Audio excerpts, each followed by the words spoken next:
The year is 1996, and a team of agents arrives at a hospital to gather several orphan babies, putting a special tag on each of them before being sent to a special program where they will become the perfect soldiers.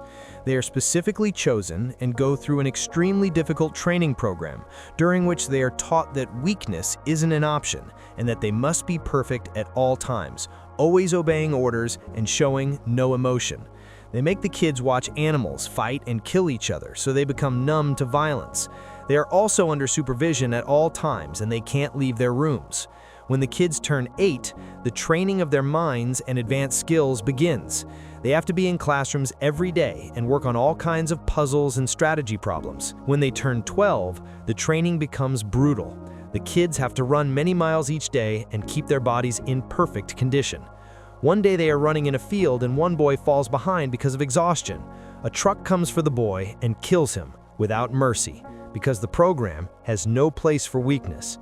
The other boys aren't allowed to react either. They just have to keep running. Once the kids grow into teenagers, they are trained with guns and taught to kill every target in sight, not allowing them to ever show mercy during missions. By the time they turn 17, these boys are fully formed weapons and ready for combat, which is signaled with a special tag tattoo on their faces. The best soldier in this class is Todd. By year 2036, he hasn't failed a single mission, although he has gained many scars. He travels all over the world and even to the moon, leading the special team through brutal battles during which they kill without remorse or mercy. Todd goes as far as to kill an innocent woman just to reach his target. He only cares about the mission, not his fellow soldiers, and has never experienced normal human interaction. The commander behind this special unit is Church, who is very proud of his team's success. However, soon things get complicated when Colonel Meekum comes to their base with a whole new unit, explaining that they are genetically engineered soldiers, almost superhuman. According to him, this means that they are better than Church's men and that Church should disband his program. Church disagrees, pointing out nothing can beat his soldiers' years of experience. Then Meekum proposes to make both units compete to prove which is the best one. Meekum calls for Kane to represent his team. When the test being, Kane quickly proves his superiority. He's more precise with the guns, and he can lift more weight without getting tired. During a running race, Todd goes ahead because Meekum gives him 20 extra minutes. But when Kane starts running too, he still manages to surpass Todd, even if he started much later. Church still refuses to accept this and says new soldiers lack fighting spirit, so he adds another test. Todd and Kane begin climbing some steel chains, and once again Kane proves to be faster, even if he starts later. Next, Church wants to prove that battle experience matters, so he asks for a fight on the chains. Meekum is smug and says for it to be fair, 3 people should go against Kane. 2 more soldiers quickly join Todd on the chains, but this doesn't make a difference. Kane's just too strong, and after exchanging a few hits, he quickly kills both soldiers, throwing their bodies to the ground. Todd manages to stay a bit longer and jumps on Kane, injuring his face to the point Kane loses an eye. Kane still can fight though, and throws Todd on the piles of bodies on the ground. Meekum won, but he is still furious and yells at Kane because such an injury means he isn't perfect anymore. Thinking Todd is really dead, Church accepts the new unit, and while the older veterans aren't killed, they won't be on active duty anymore. Meekum orders to throw the bodies out as garbage, and a giant ship carries all the waste to a planet called Arcadia, which is a planet covered in trash. During the trip, Todd wakes up, feeling scared for the first time in his life as he realizes where he is. Suddenly, the ship hatch opens to let go of all the trash, and Todd tries his best to hold on, yet he still falls down on the planet. Luckily, he manages to survive the fall and starts exploring the area. At first, he only sees waste, but eventually he notices people in rags moving around. Todd decides to follow them, but at that moment, a giant sandstorm starts to hit the area, and Todd has to hold down until it passes. Eventually, Todd gets out of the storm and walks into a graveyard, noticing many people have died on this planet. After some more walking, he finally arrives at what seems to be a colony that these people have built from garbage and ship parts. He sneaks around the stairs, but before he can do anything, a gust of wind throws Todd off and he passes out after noticing a bunch of kids staring. Afterward, all the people in the colony argue over what to do with Todd. It has been many years since anyone new came to this planet, so they don't know if they should trust Todd. In the end, the leader decides they'll help Todd, but Mace must keep an eye on him. Meanwhile, Todd is being taken care of by Mace's wife, Sandra, who shares medicine with him. The couple has a young kid named Nathan who is curious about Todd, but they don't let him be near him. When Todd is finally healthy enough to leave the bed, he finds the family having a happy time together, and he doesn't know how to feel. Mace shows him he made a crutch for him, and Todd decides to behave for now. In the evening, the family brings Todd to the communal mess hall, and everyone feels wary of Todd because he eats a lot and doesn't speak, not to mention his soldier tattoos.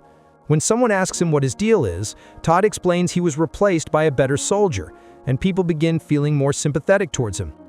From then on, Todd spends his time with Sandra, learning to do basic everyday chores. Sandra uses this time to teach him about the colony. This little town wasn't always here. The people were on their own ship traveling until the ship broke down and they crash-landed here. It happened 3 years ago and help never came, but Sandra doesn't mind because nobody bothers them here, and they live in peace.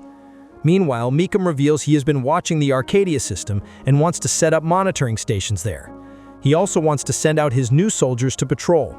If there are any refugees or minors, they will be officially classifiable as hostiles, which Church doesn't approve of. Back in Arcadia, Sandra is taking care of the gardening and shocks Todd by teaching him how to plant a sprout.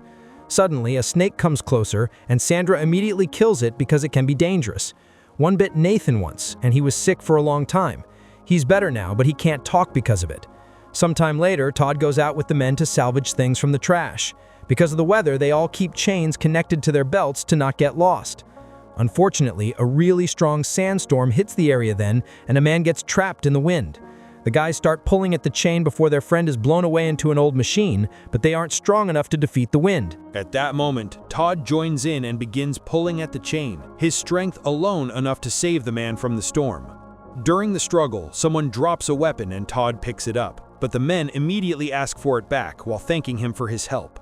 A ship flies above them and Todd gets curious, but it's explained that the dumper ships just drop garbage and leave without making contact. Days pass and Todd gets used to life in the colony, working with the men salvaging the trash and with Sandra on the chores. One evening, Todd's so distracted by watching Sandra that he accidentally cuts his finger, and he doesn't even notice the pain until Sandra takes care of the wound.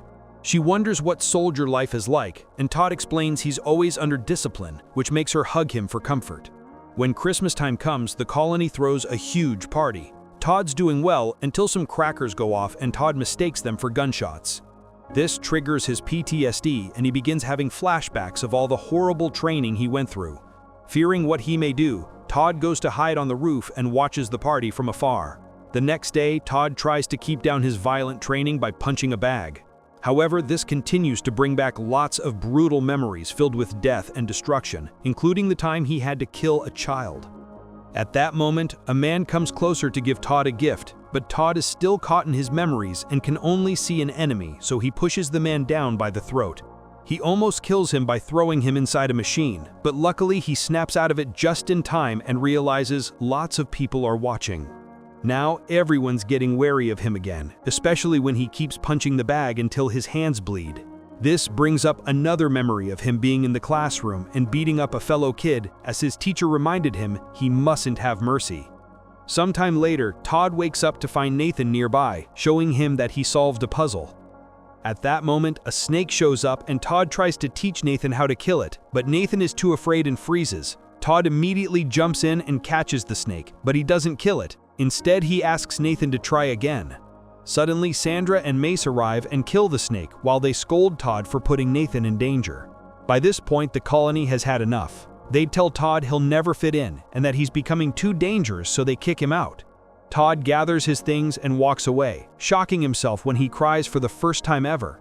Soon after that, Sandra and Mace are sleeping peacefully when suddenly a snake gets on the bed. When it's about to bite Mace, Nathan shows up and bravely kills the snake like Todd taught him. Mace realizes that Todd had been right and rushes out of the house to look for Todd, finding him hiding in the trash. He apologizes for what happened and invites him to come back. At that moment, a ship full of Meccan soldiers arrives on the planet, which Todd quickly identifies as a military ship and makes Mace run away with him. Soon, lots of vehicles and soldiers come out of the ship, including Kane, and the colony raises an alarm to get in a defensive position. The soldiers then start attacking, shooting anyone in sight. Explosions begin occurring all over the place, and Mace is hit by one, so Todd has to drag him away. When they reach a hiding spot, Todd tries to wrap up Mace's wounds, but it's too late, and Mace dies asking for his family. Meanwhile, Church gets the news about the colony, but Meckham orders his soldiers to kill them even if they're civilians. Just in case, Church decides to get his old soldiers ready. The leader of the colony comes out to try to communicate with the soldiers, but she just gets shot in the spot. The colonists immediately open fire to defend their home, but their few weapons aren't enough against such an army, and soon the soldiers are causing death and destruction in town. They also come in with flamethrowers so they can slowly burn people to death in the most sadistic way. At that moment, Todd breaks through the roof and kills one of the flame soldiers. Then he gathers weapons from the fallen bodies and goes looking for the other flame soldier, who is currently chasing after Sandra and the kids. Luckily, Todd gets there just in time and kills the guy with a rocket launcher. When yet another soldier begins shooting through the wall, Todd makes everyone duck before opening the door and shooting one more rocket to kill this man too. Afterwards, Todd grabs the soldier's communicator and sends a growl to see what happens. Meckham wonders what to do next, and Church advises him to retreat his men, to which Meckham agrees.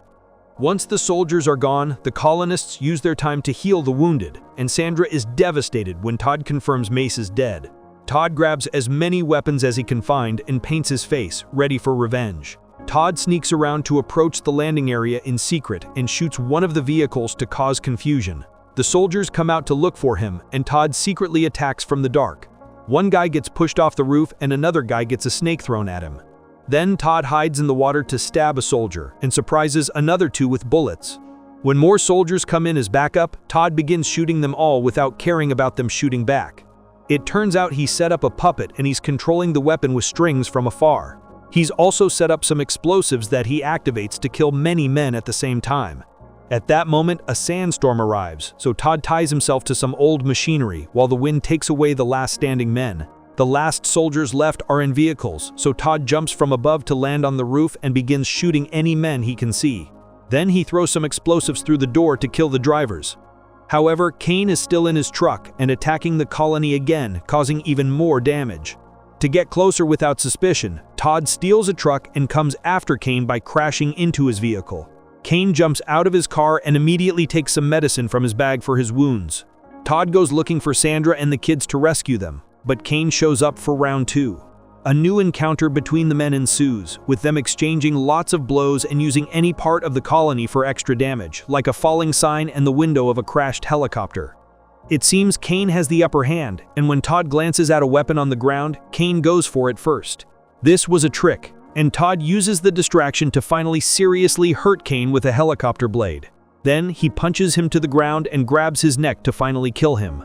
Moments later, Church's old army finds Todd and the survivors and doesn't attack because they still respect their old general.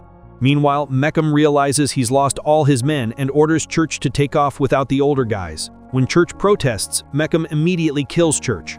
At that moment, the older unit enters the ship and captures Meckham to take him to Todd, who is so scary that makes Meckham wet his pants as he begs.